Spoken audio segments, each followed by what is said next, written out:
Bonjour, bonjour, bienvenue sur le plateau de Bâti Journal TV. Nous sommes à Nantes, au Carrefour International du Bois 2022. Et avec mes 4 invités, nous allons parler bardage. On va s'intéresser au marché, mais aussi aux produits. À ma droite, pour en parler, Gwenolé Lys. Bonjour.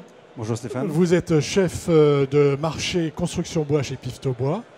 Pifto Bois, on présente en quelques mots encore ou pas du tout ? Oui, en quelques mots, c'est un scieur et transformateur de bois depuis 70 ans, implanté en Vendée et un petit peu plus ailleurs en France. Voilà, c'est un groupe qui représente aujourd'hui 1300 personnes et 300 millions de chiffre d'affaires.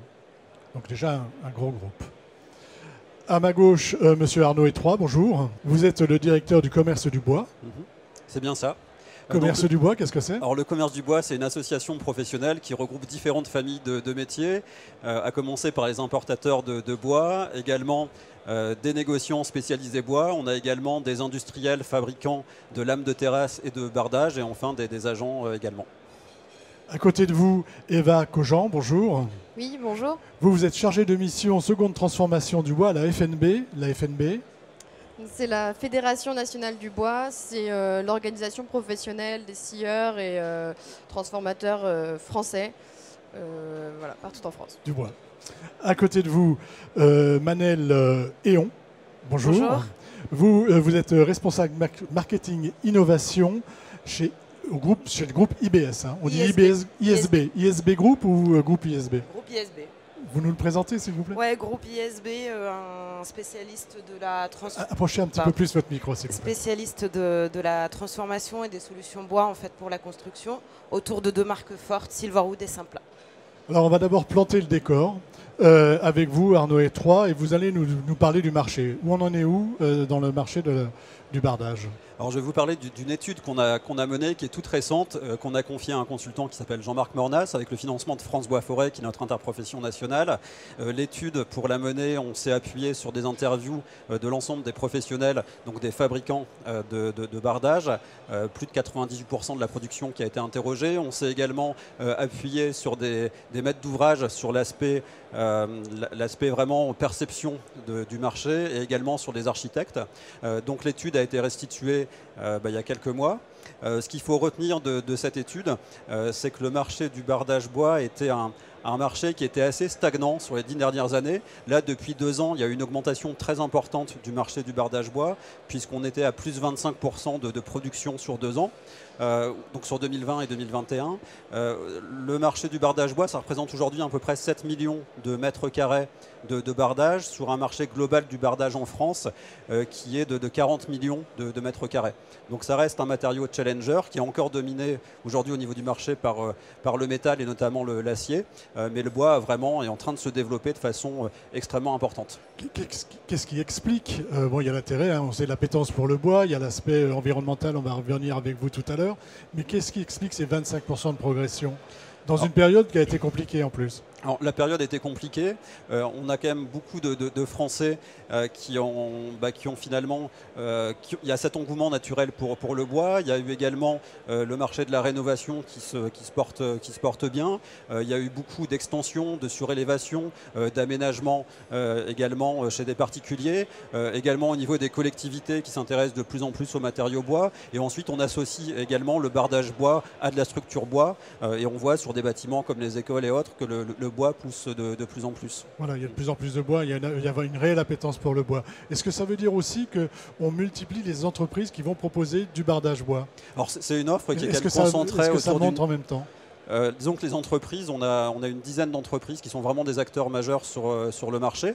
On a par contre des productions aussi au niveau d'entreprises de taille plus artisanale, où on a aussi des offres de plus en plus sur mesure avec des projets dans le cadre de l'animation de façade qui vont mixer à la fois des largeurs différentes, des traitements différents, des mélanges d'essence aussi.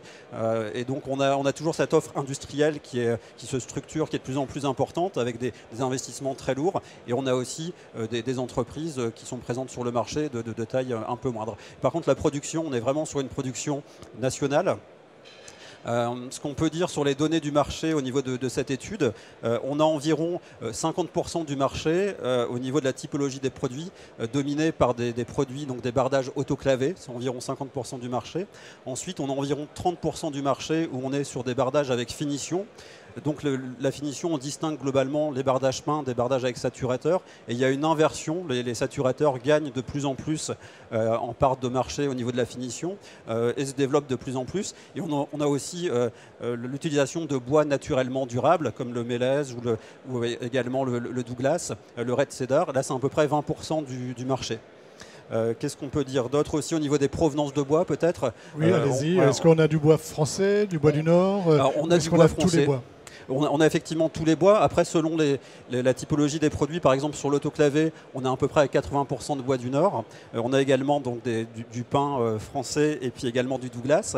Après, sur tout ce qui est naturel, il y a le bois français est vraiment majoritaire. On est à un peu plus de 60% de Douglas. Le mélèze est très présent également. Et sur les produits avec finition, il y a une répartition Douglas, mélèze, red cedar. Donc ça va vraiment dépendre de la typologie des produits, mais il y a effectivement du bois français qui est utilisé et du bois d'importation aussi. Un marché très dynamique. Marché très dynamique. Est-ce que ce marché va être porté par la nouvelle réglementation environnementale RT 2020 et même au-delà peut-être quel est l'intérêt, comment s'inscrivent ces bardages bois dans cette réglementation et sur l'aspect environnemental en général? Exactement. En fait, la réglementation environnementale, elle incite à utiliser des matériaux biosourcés, dont le bois. Et il y a une réelle, comme c'est un marché qui avec une forte dynamique, il y a une réelle appétence, comme vous l'avez dit, sur le bois.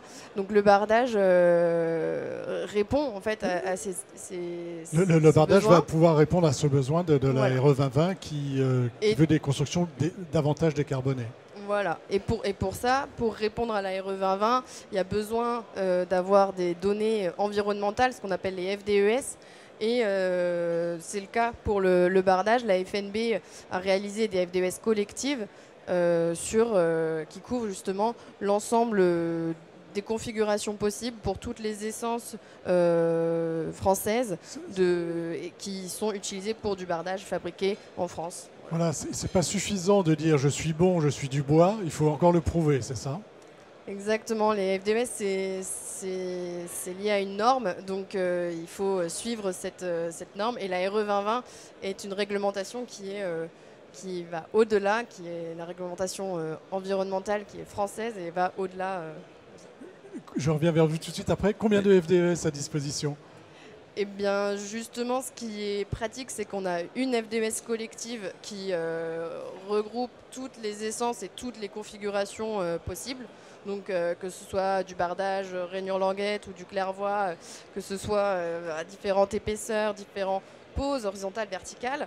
Et après, il existe des outils, je ne vais pas rentrer dans les détails, mais qui permettent de configurer cette FDES à une essence, à un type de pose. Voilà, Donc on peut s'adapter, parce que c'est compliqué la FDES. On est obligé d'avoir une FDES par produit. Hein.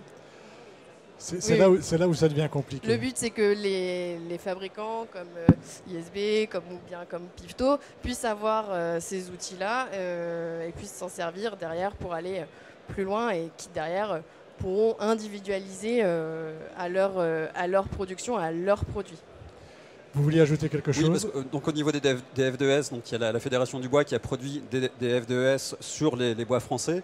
On a aussi des FDES génériques collectives qui ont été produites au niveau du commerce du bois, toujours financées par France Bois Forêt. Donc on a deux FDES. La première couvre les bardages sans finition, donc naturellement durables. Et on a ensuite une deuxième FDES qui couvre les bardages avec finition. Et on est toute essence, toute provenance pour le coup. Donc ça intègre vraiment le périmètre complet de l'offre des membres et avec finalement l'indicateur carbone qui est mis en avant en kilogrammes de CO2 par mètre carré de bardage posé. Et ce qui est très intéressant, c'est que justement utiliser du bardage en bois contribue d'améliorer la performance globale énergétique du bâtiment sur le volet carbone. Voilà, donc ça, c'est un atout qui est très important. Carbone, sur le poids carbone du bâtiment, c'est très intéressant. C'est l'enjeu principal. On reviendra vers vous après et on va aller voir comment ça se passe chez les fabricants. Qui veut commencer?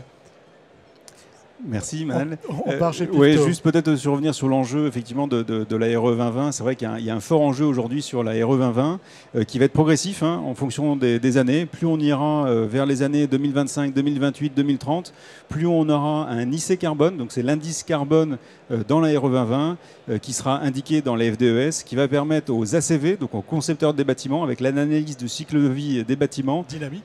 voilà, dynamique en plus, de calculer l'impact carbone du bâtiment dans son ensemble.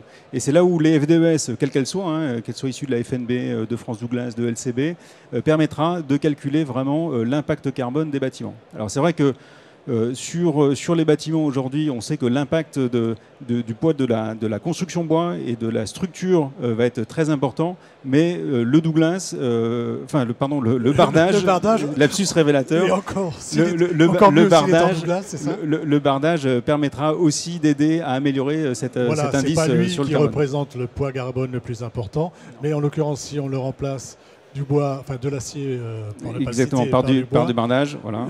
Ça change un peu les choses. Qu'on soit en bardage simple ou en FOB avec des murs ossature bois, c'est encore meilleur évidemment. Alors parlez-nous un petit peu de ce que vous faites en termes d'innovation et de R&D sur les bardages que vous présentez peut-être ici d'ailleurs. Oui, tout à fait. Alors, effectivement, on a plusieurs innovations sur le bardage.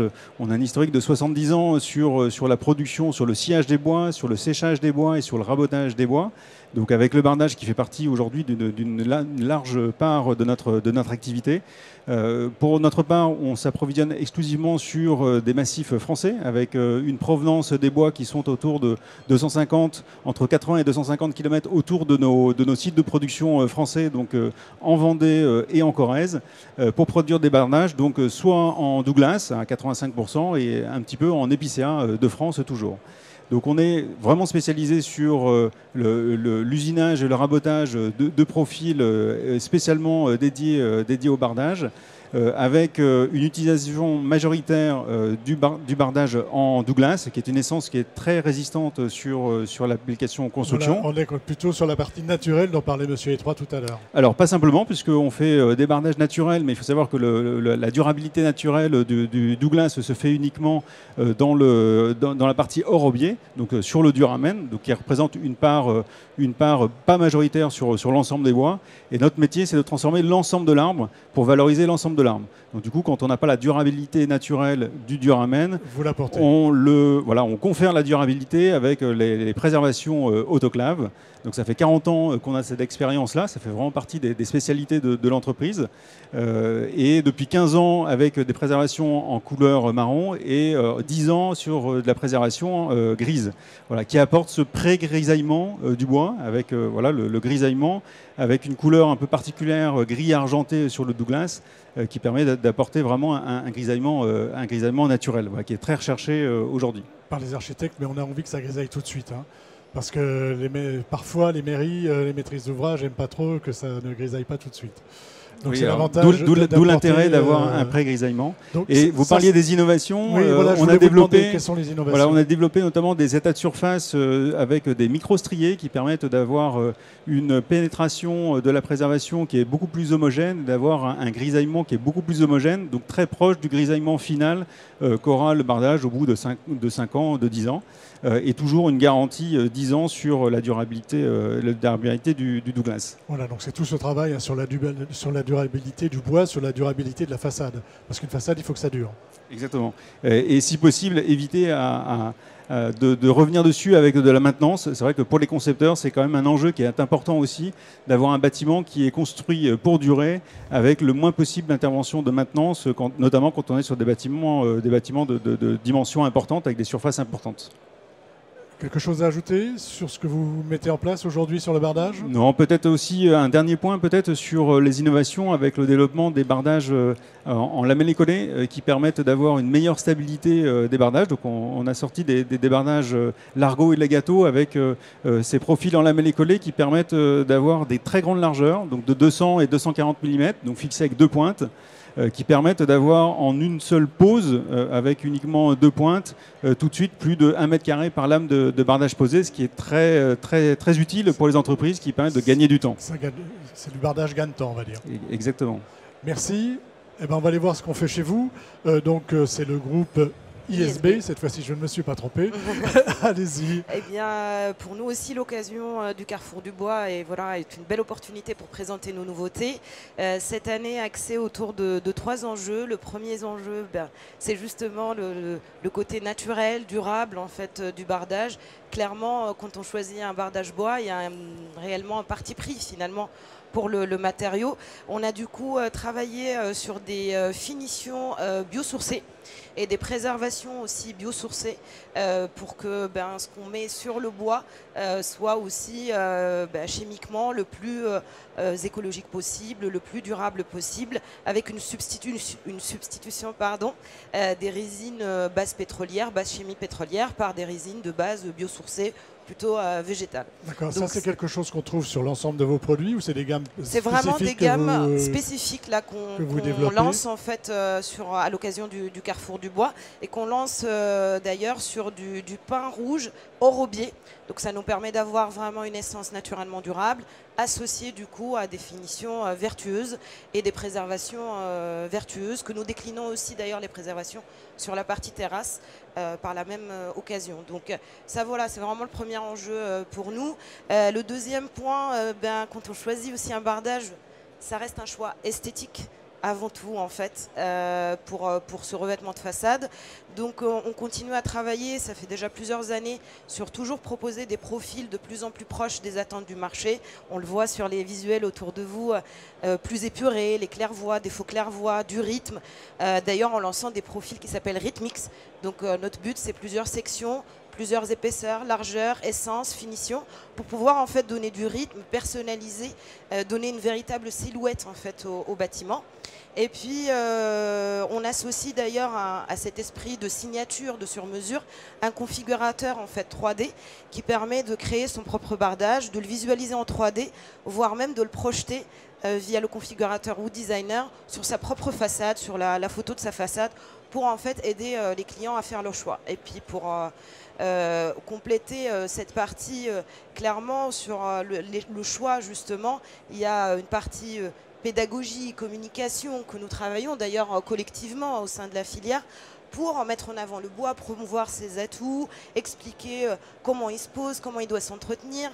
Donc on a un rôle, je pense tous, pour accompagner cette croissance de 25% de pédagogie et de formation. Oui, parce que qui dit croissance de 25% peut dire aussi des mises en œuvre un peu aléatoires parfois qui peuvent desservir le produit plutôt que de le servir. Tout à fait. En tout cas, on doit, c'est notre rôle, en tout cas nous industriels, les fédérations de la filière, les poseurs, les négociants, de mettre en avant en fait les atouts du bois et de faire en sorte qu'ils donnent la meilleure image possible du produit.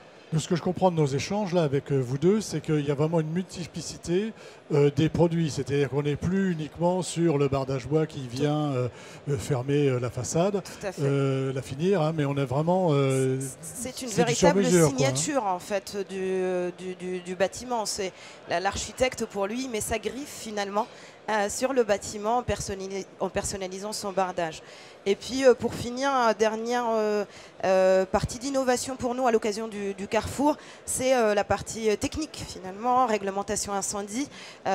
Pour nous, ça a été l'occasion pour Silverwood qui a participé à la fois à des travaux collectifs mais aussi à des travaux privés. Après la réalisation d'un essai Les Pires il y a quelques mois au sein du FCBA avec le CSTB, de décliner un guide pour accompagner en fait les concepteurs, les architectes, tous nos clients en fait dans le choix des bardages bois dans le cadre de la réglementation parce que incendie. Si on veut monter haut, il faut prouver qu'on... Voilà, il faut des solutions compatibles, il y a des systèmes de pose associés, donc on a voulu vraiment être pédagogique avec des schémas, des produits, des systèmes de synoptique pour accompagner effectivement nos clients sur cet enjeu très important qu'est la réglementation incendie. Vous voulez ajouter autre chose ? Oui, je rajoute un point effectivement sur ce côté pédagogique. Je pense qu'on est tous conscients en tant qu'acteurs responsables de la filière de l'obligation qu'on a d'accompagner les acteurs traditionnels de la construction bois, hein, qu'ils soient charpentiers, constructeurs bois, etc., mais aussi les nouveaux entrants.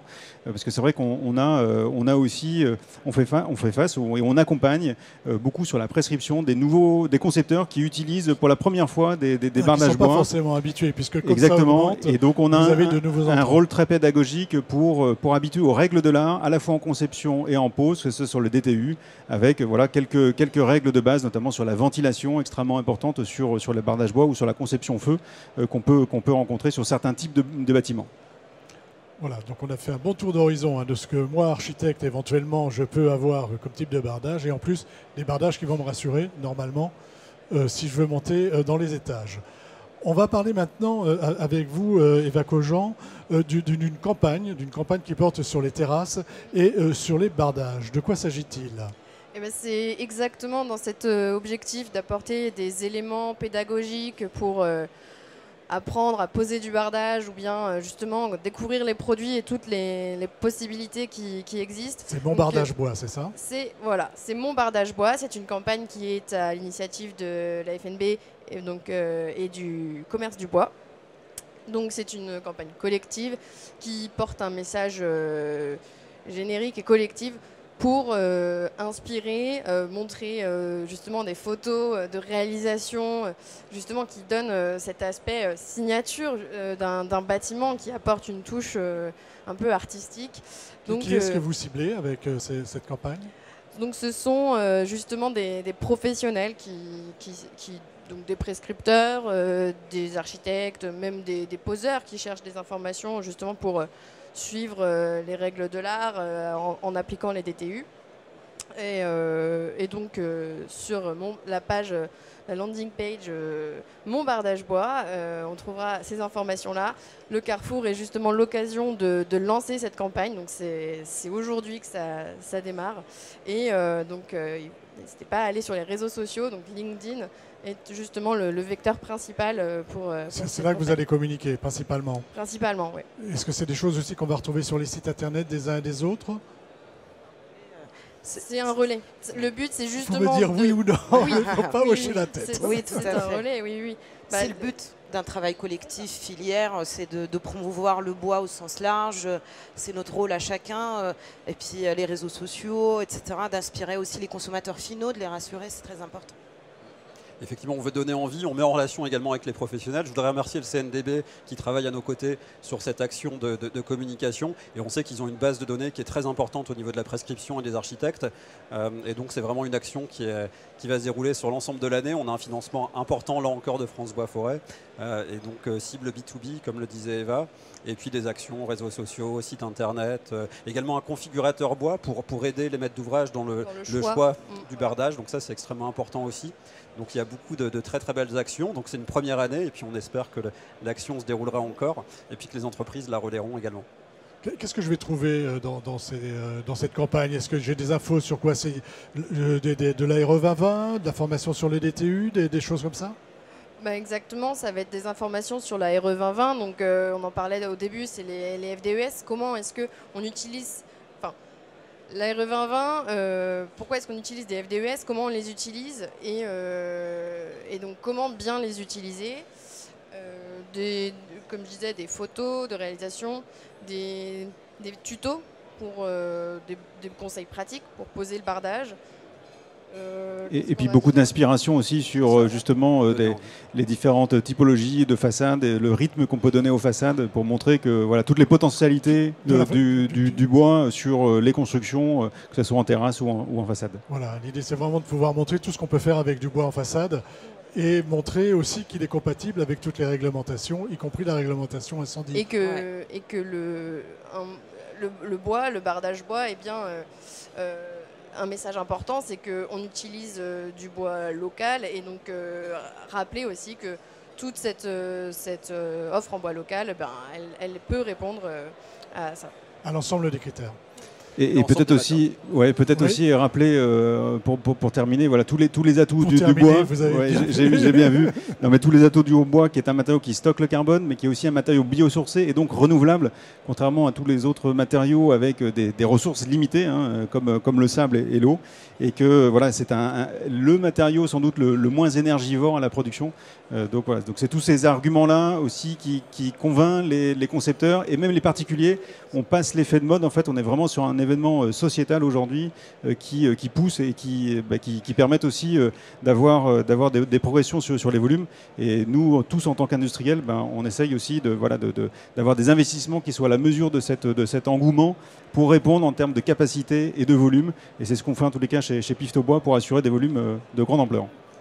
Dernière question par rapport à ce lancement et par rapport à cette campagne. Où est-ce que je peux m'informer? Donc on a dit sur les réseaux, mais là aujourd'hui, si je veux m'informer, c'est où? Et est-ce que je peux adhérer, par exemple? Ah ben voilà.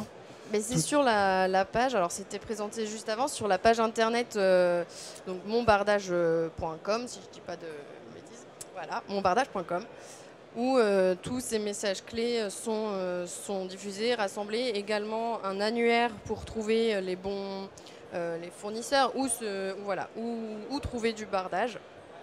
Donc un annuaire qui est lié à LCB et FNB. Donc on trouve des entreprises comme ISB, comme Pifto. Si on veut trouver, on cherche et on trouvera très facilement. Merci d'être venu nous parler sur le plateau de Batijournal TV de Bardage. Et puis on a pu faire un bon tour d'horizon, là c'est bien. Et c'était donc un temps à retrouver comme toutes les autres émissions et comme toutes les autres petites conférences que nous allons réaliser sur le salon, sur notre site internet Batijournal TV, sur les sites de nos partenaires que sont évidemment le Carrefour International du Bois et France Bois Forêt. Merci à vous. Merci Stéphane. Merci. Au revoir.